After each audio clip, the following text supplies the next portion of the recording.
శుభోదయం పిల్లలు. నిన్నటి క్లాస్ లో మనం 11వ పాఠం రాష్ట్ర తెలంగాణ రాష్ట్ర చిహ్నాల గురించి చెప్పుకున్నాము. అలాగే తెలంగాణ రాష్ట్రం ఎప్పుడు ఏర్పడిందో కూడా చెప్పుకున్నాము. అవునా? మరి తెలంగాణ రాష్ట్రం ఏర్పడిన రోజు జూన్ 2, 2014. తర్వాత తెలంగాణ రాష్ట్ర జంతువు జింక, తెలంగాణ రాష్ట్ర పక్షి పాలపిట్ట, తెలంగాణ రాష్ట్ర వృక్షం జమ్మి చెట్టు, అలాగే తెలంగాణ రాష్ట్ర పుష్పము తంగేడు పువ్వు, పండుగ బతుకమ్మ పండుగ. మరి జమ్మి ఆకులని మనం ఏమని పిలుస్తాము? బంగారం అని కూడా పిలుస్తాము. నిన్నటి పాఠంలో తెలంగాణ రాష్ట్రానికి ఉన్నటువంటి చిహ్నాలు అంటే గుర్తులు, రాష్ట్ర వృక్షం, అలాగే రాష్ట్ర పక్షి, రాష్ట్ర జంతువు, ఇవన్నీ రాష్ట్ర పుష్పం, రాష్ట్ర పండుగ, ఇవన్నీ కూడా చెప్పుకున్నాం. మరి ఈ రోజు మనకి పాఠంలో కొన్ని వ్యాకరణ అంశాలు ఇచ్చాడు. అందులో కింది పేరా చదవండి, ప్రశ్నకి జవాబులు రాయండి అని ఇచ్చాడు. మీ దగ్గర టెక్స్ట్ బుక్ లేదు కదా, ఒకవేళ ఎవరి దగ్గర టెక్స్ట్ బుక్ ఉంటే మీరు పైన ఉన్నటువంటి పేరాలో ఆన్సర్ జవాబులు ఉన్నాయి, వాటిని కింద అడిగిన ప్రశ్నల కింద రాయండి. ఒకసారి మీకు ఇక్కడ పేరాలో ఇచ్చినటువంటి పేరాలో దేని గురించి ఇచ్చాడు, మన దేశానికి సంబంధించినటువంటి వేటి గురించి ఇచ్చాడో ఒకసారి మనం చూద్దాం.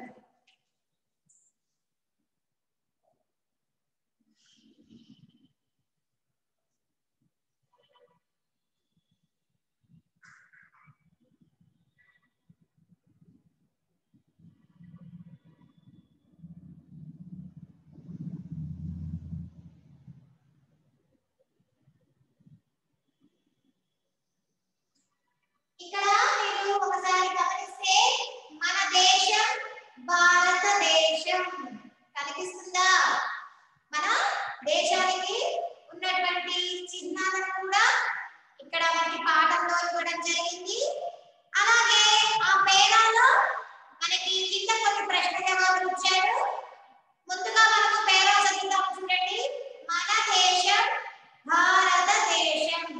మరి మన దేశం ఏ దేశము? భారతదేశం. ప్రపంచంలోని అన్ని దేశాలకు అధికారిక చిహ్నాలు ఉంటాయి. మనకి కేవలం దేశానికి మాత్రమే అధికారిక చిహ్నాలు ఉంటాయా? లేదు, రాష్ట్రాలకి కూడా ఉంటాయి. మరి తెలంగాణ రాష్ట్ర చిహ్నాలు మనం నిన్న చెప్పుకున్నటువంటి పాఠం కూడా తెలంగాణ రాష్ట్రానికి సంబంధించినటువంటి రాష్ట్రానికి ఏ ఏ చిహ్నాలు అయితే ఉన్నాయో వాటి గురించి నిన్న పాఠంలో చెప్పుకున్నాము. మరి అలాగే ప్రపంచంలో ఎన్ని దేశాలు అయితే ఉన్నాయో ఆ దేశాలన్నింటికి కూడా అధికారికంగా చిహ్నాలు అంటే వాటికి కూడా గుర్తులు ఉన్నాయి. అదే విధంగా మన దేశానికి కూడా చిహ్నాలు ఉన్నాయి. మరి ప్రపంచ దేశాలన్నింటిలో మన దేశం కూడా ఒకటి కదా. మరి అలాగే మన భారతదేశానికి కూడా చిహ్నాలు ఉన్నాయంట. వీటిని జాతీయ చిహ్నాలు అంటారు. మరి రాష్ట్రంలో ఉండేటువంటి చిహ్నాలని రాష్ట్ర చిహ్నాలు అంటారు. అలాగే దేశానికి ఉండేటువంటి చిహ్నాలను జాతీయ చిహ్నాలు అని అంటారు. 3 రంగుల జెండా మన జాతీయ జెండా. మన జాతీయ జెండా తెలుసు కదా, మనకి స్వాతంత్రం వచ్చిన రోజు ఆగస్టు 15. అవునా? మరి ఆగస్టు 15వ రోజు అలాగే గణతంత్ర దినోత్సవం, రిపబ్లిక్ డే, ఇండిపెండెన్స్ డే తెలుసు కదా. మరి జనవరి 26 గణతంత్ర దినోత్సవం రోజు కూడా మనం ఏం చేస్తాము? మన దేశానికి ఉన్నటువంటి జాతీయ జెండాని ఎగరేస్తాం. అవునా? మన పాఠశాలలో కానీ అలాగే కొన్ని ఆఫీసులలో కొన్ని చోట్ల మన జాతీయ జెండాని ఎగరేస్తాం. మరి మన దేశానికి ఉన్నటువంటి జెండాని జాతీయ జెండా అని అంటారు. అలాగే జాతీయ జెండాలో ఎన్ని రంగులు ఉంటాయి అందరికీ తెలిసింది, 3 రంగులు ఉంటాయి. జాతీయ పక్షి నెమలి, జాతీయ జంతువు పులి. అలాగే జాతీయ వృక్షం మర్రి చెట్టు, జాతీయ పుష్పం తామర, జాతీయ ఫలం మామిడి పండు. ఇక మన తెలంగాణ రాష్ట్రానికి ఎలాగైతే చిహ్నాలు ఉన్నాయో అలాగే మన దేశానికి కూడా చిహ్నాలు ఉన్నాయి. అవి ఏమేంటో చూడండి. జెండా,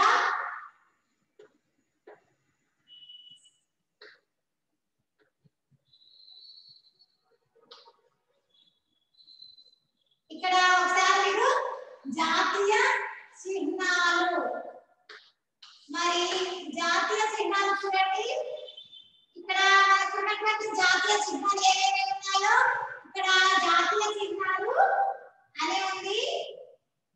మరి మన జెండా 3 రంగుల జెండా,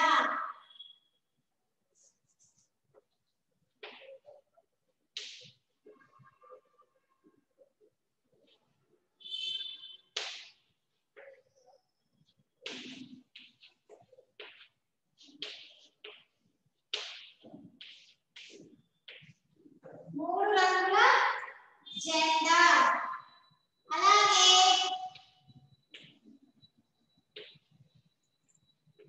జాతీయ పక్షి నెమలి, జాతీయ పక్షి నెమలి మనకందరికీ తెలుసు. నేషనల్ బర్డ్ అంటారు, అవునా? నేషనల్ బర్డ్ ఇంగ్లీష్ లో కూడా వస్తుంది మీకు, పీకాక్ తెలుసు కదా. మరి అలాగే తెలుగులో మనం జాతీయ పక్షి అని అంటాము. అలాగే చూడండి జాతీయ పక్షి ఏంటి? నెమలి.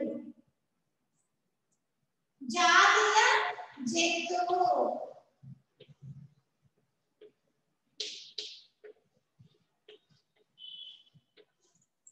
పులి. అలాగే జాతీయ వృక్షం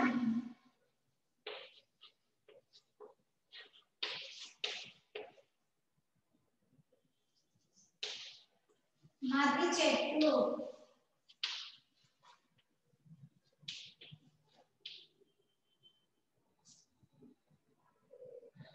జాతీయ పుష్పం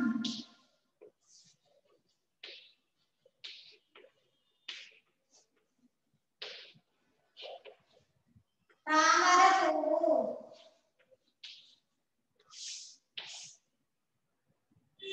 అలాగే జాతీయ ఫలం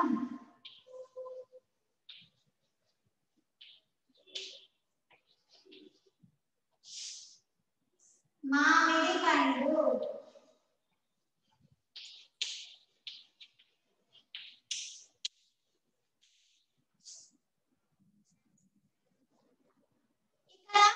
మీరు ఒకసారి గమనిస్తే కూడా జాతీయ జాతీయ జాతీయ అని ఉన్నాయి. మరి నిన్న చెప్పుకున్నటువంటి పాఠంలో అవి కూడా చిహ్నాలే, ఇవి కూడా చిహ్నాలే.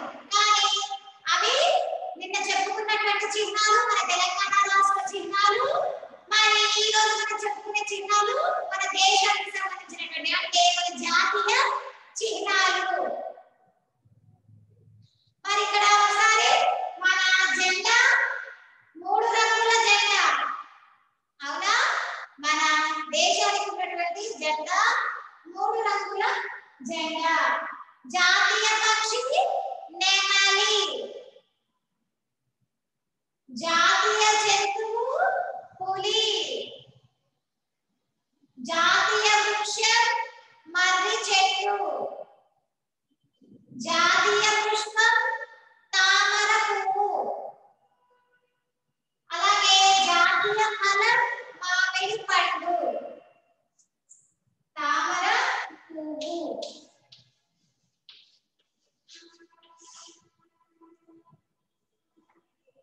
మరి దేశ సమగ్రతకు సమైక్యతకు ప్రతీక అయిన మన జాతీయ పతాకంలో 3 రంగులు ఉన్నాయి. మరి హిందువులు, ముస్లింలు, క్రైస్తవులు అలాగే ఇంకా ఎవరైతే రకరకాల జాతుల వాళ్ళు, తెగల వాళ్ళు మన భారతదేశంలో అందరి కలిసికట్టుగా జాతీయ సమితిని అందరం కలిసి ఉన్నాము అని అనడం కోసం మన యొక్క జాతీయ జెండాలో 3 రంగులని ఏర్పాటు చేశారు. అది ఒకటి చూడండి, ఆ రంగులు వేటి వేటి గుర్తులుగా ఏర్పాటు చేశారు చూడండి. కాషాయం, తెలుపు, ఆకుపచ్చ. మనకి తెలుసు కదా కాషాయం రంగు. కాషాయం రంగు అంటే ఆరెంజ్ కలర్, అవునా?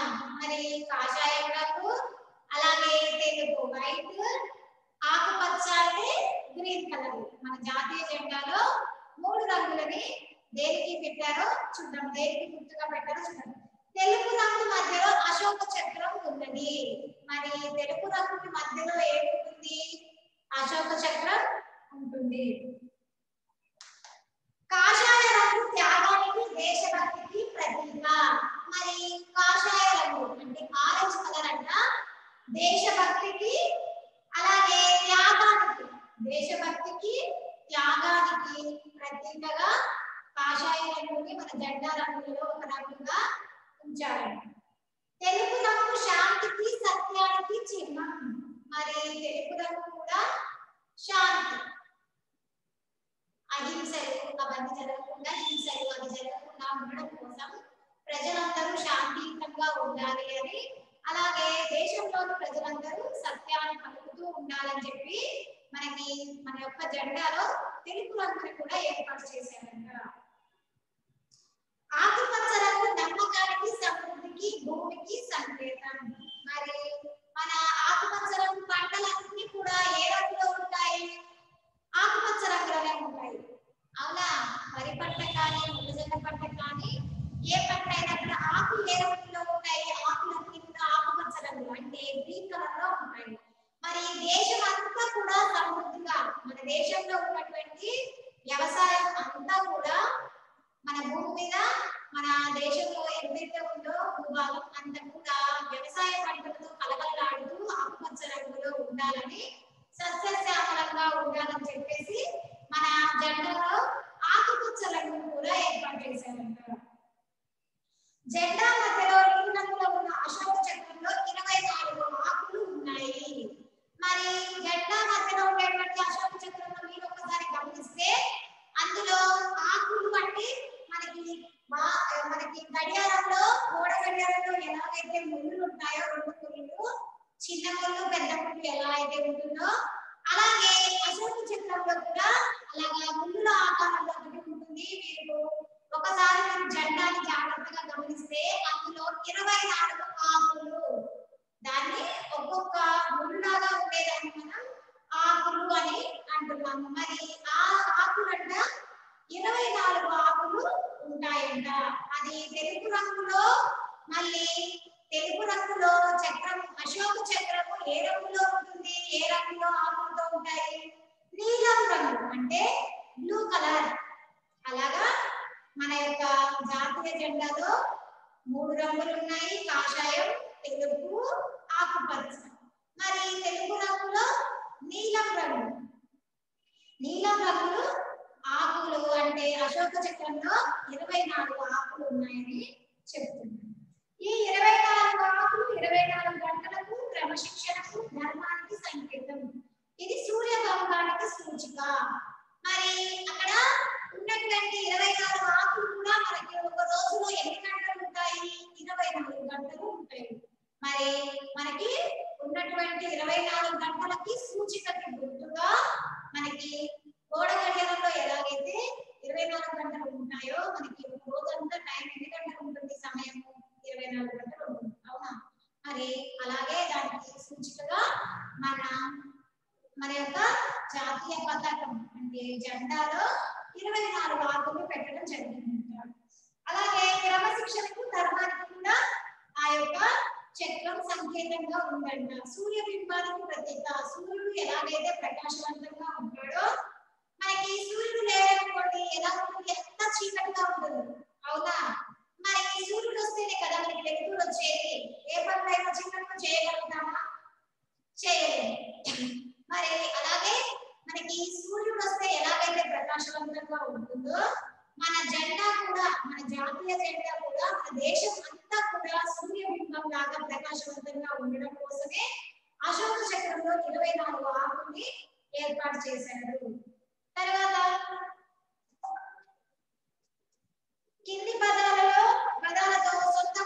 రాయండి. మీకు సొంతంగా రాసేటువంటి వాక్యాలు మళ్ళీ ఒకసారి చెప్తున్నాను చూడండి. మన జాతీయ చిహ్నాలలో మన జెండా 3 రంగుల జెండా, జాతీయ పక్షి నెమలి, అలాగే జాతీయ జంతువు పులి, జాతీయ వృక్షం మర్రి చెట్టు, అలాగే జాతీయ పుష్పం తామర పువ్వు, జాతీయ ఫలం మామిడి పండు. ఫలం అంటే ఫ్రూట్. అర్థమైందా? మరి దానిని మనము జాతీయ ఫలం అని అంటున్నాం.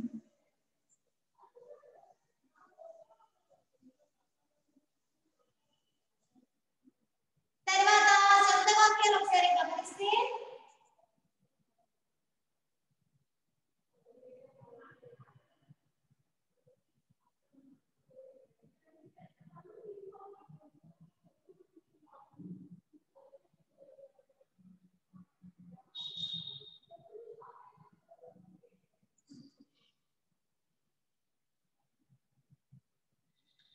మీరు ఇక్కడ ఒకసారి మనకి సొంత వాక్యాలు గమనిస్తే వాక్యం అంటే ఒక పదం ఇచ్చి ఆ పదానికి మనం సొంతంగా వాక్యాలని రాయాలి. ఇక్కడ సొంత వాక్యాలు చూడండి. పుష్పం, చిహ్నం, నిర్ణయించు, పసుపు వర్ణం. మరి పుష్పం అంటే సొంత వాక్యం.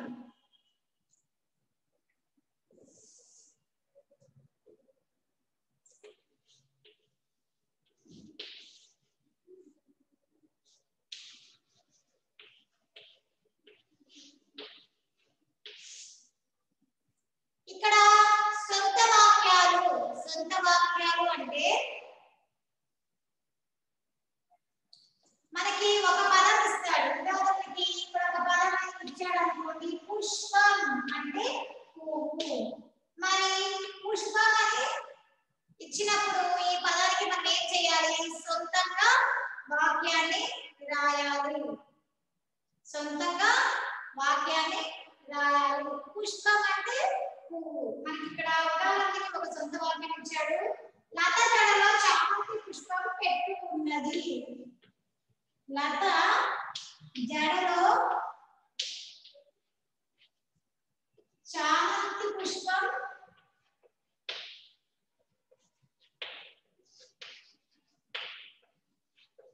పెట్టుకున్నది.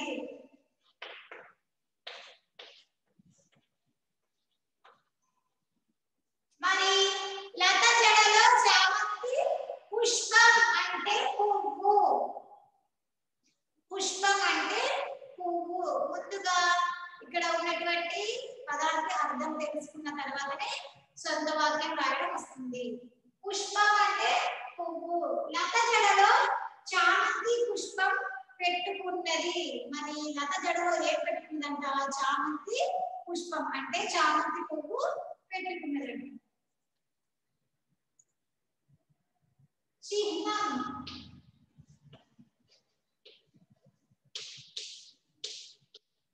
చిహ్నం అంటే గుర్తు. తెలంగాణ రాష్ట్రం పక్షిగా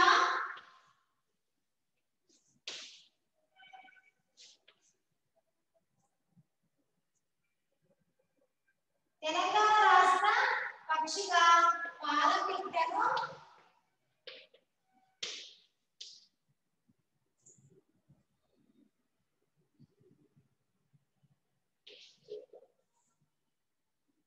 రాష్ట్ర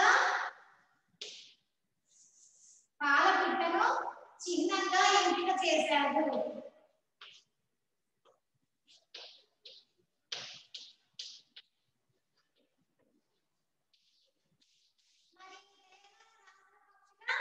పాలపిట్టను చిహ్నంగా ఎంపిక చేశారు. చిహ్నం అంటే గుర్తు. మరి తెలంగాణ రాష్ట్ర పక్షిని పాలపిట్టగా ఎంపిక చేశారంట గుర్తుగా.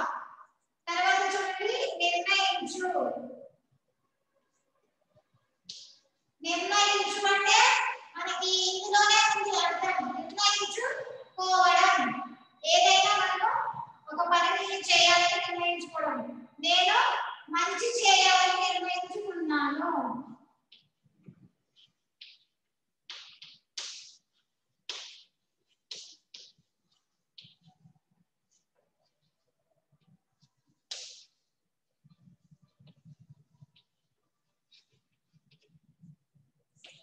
నేను మంచి చేయాలని నిర్ణయించుకున్నాను. నేను మంచి చేయాలని నిర్ణయించుకున్నాను అంటే మనము అందరికీ కూడా మంచి చేయాలని నిర్ణయించుకోవాలి. తర్వాత పసుపు వర్ణం.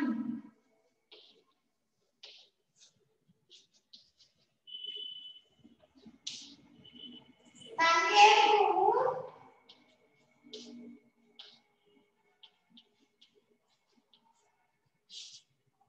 పసుపు వర్ణంలో ఉంటుంది.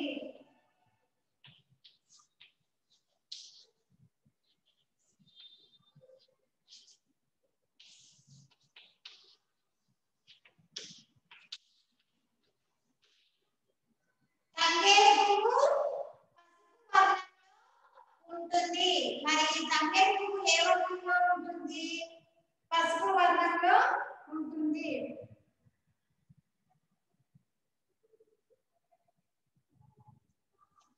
ఇక్కడ మనకి ఇచ్చినటువంటి పదాలకి అర్థం తెలియాలి. ఆ పదాలతోటి మనము సొంతంగా వాక్యాలని రాయాలి. వాక్యం అంటే ఏంటి? రెండు లేదా అంతకన్నా ఎక్కువ పదాలతో కలిసి వచ్చేదాన్ని మనం వాక్యం అంటారు. ఇంగ్లీష్ లో సెంటెన్స్ అంటారు, అందరికీ తెలుసు కదా. మరి వాక్యం అంటారు తెలుగులో సెంటెన్స్ ని. ఇలాగా మనము వాక్యాలు రాయాలి. ముందుగా ఉన్నటువంటి పుష్పం. లత జడలో చామంతి పుష్పం పెట్టుకున్నది. లత జడలో ఏం పెట్టుకుందంట? చామంతి పుష్పం పెట్టుకుందంట. అలాగే చిహ్నం. తెలంగాణ రాష్ట్ర పక్షిగా పాలపిట్టను చిహ్నంగా ఎంపిక చేశారు. నిర్ణయించు. నేను మంచి చేయాలని నిర్ణయించుకున్నాను. అలాగే పసుపు వర్ణం. తంగేడు పువ్వు పసుపు వర్ణంలో ఉంటుంది. వర్ణం అంటే రంగు. మరి తంగేడు పువ్వు ఏ రంగులో ఉంటుంది? పసుపు వర్ణంలో ఉంటుంది. మీరు కూడా ఇలాగా ఇచ్చినటువంటి పదాలకు సొంతంగా వాక్యాలను రాయడం ప్రాక్టీస్ చేయండి.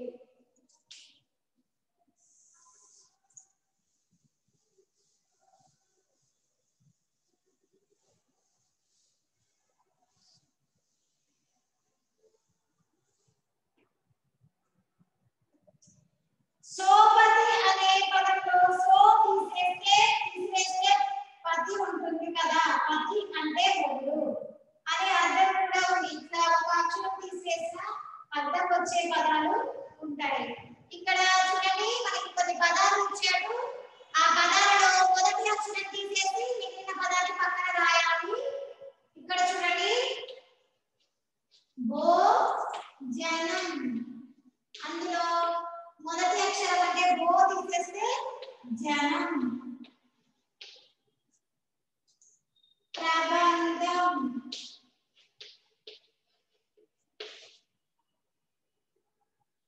బంధం.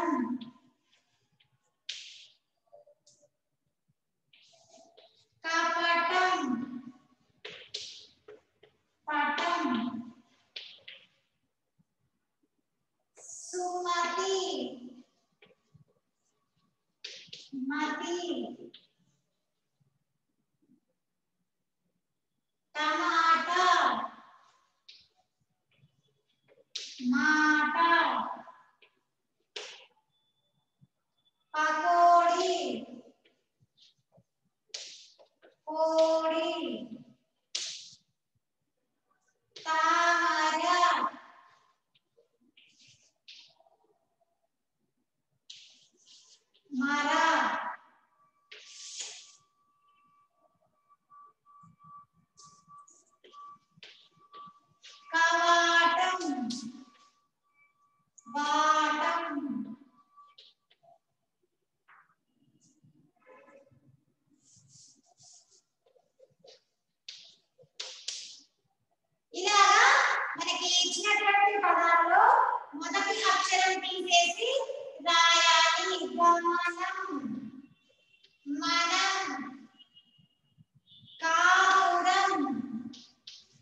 అక్షరం తీసేసి మిగతా పదం పక్కన రాయండి అని ఇచ్చాడు. అలాగే ఇచ్చినటువంటి పదాలు ఒకసారి గమనిస్తే భోజనం భోజనం. మరి భోజనంలో మొదటి అక్షరం తీసేస్తే జనం. ప్రబంధం బంధం. కపటం పటం. సుమతి మతి. టమాటా మాట. పకోడి కోడి. తామర మర. ఈ తామర అక్షరం తీసేస్తే మర. కోడి మాట. అంటే ఇచ్చినటువంటి పదంలో మొదటి అక్షరం తీసేసి దాని పక్కన మిగతా పదం రాయండి అని ఇచ్చాడు. కనాటం వాటం. గమనం మనం. కాపురం పురం. ఇలా ఇచ్చినటువంటి పదాలలో మొదటి అక్షరాన్ని తీసేసి మనం మిగతా పదాలని రాయాలి. అలాగే ఈరోజు చెప్పుకున్నటువంటి పాఠంలో నిన్న తెలంగాణ రాష్ట్ర చిహ్నాల గురించి చెప్పుకున్నాము. ఈ రోజు మన దేశంలో ఉన్నటువంటి జాతీయ చిహ్నాల గురించి తెలుసుకున్నాము. అలాగే మన జాతీయ జెండాలో ఉన్నటువంటి 3 రంగులు కూడా, అలాగే అశోక చక్రం వేటికి వేటికి సంకేతం అంటే వేటికి వేటికి గుర్తులో కూడా చెప్పుకున్నాం కదా. అలాగే సొంత వాక్యాలు ఇచ్చినటువంటి పదానికి అర్థం తెలుసుకొని అలాగే ఆ పదానికి సొంత వాక్యం రాయాలి. ఇక్కడ మనకి ఇచ్చినటువంటి పదంలో మొదటి అక్షరం తీసేసి మిగతా పదాన్ని పక్కన రాయండి అని ఇచ్చాడు. ఈ రోజు చెప్పినటువంటి ఇంతవరకు కూడా మీరు ప్రాక్టీస్ చేయండి. సొంత వాక్యాలు బాగా నేర్చుకోండి. ఇచ్చినటువంటి పదం దానికి అర్థం తెలుసుకొని దానికి సొంత వాక్యం రాయడం ప్రాక్టీస్ చేయండి. తర్వాత క్లాస్ లో మళ్ళీ తర్వాత పాఠం చెప్పుకున్నాము. ఇప్పటి వరకు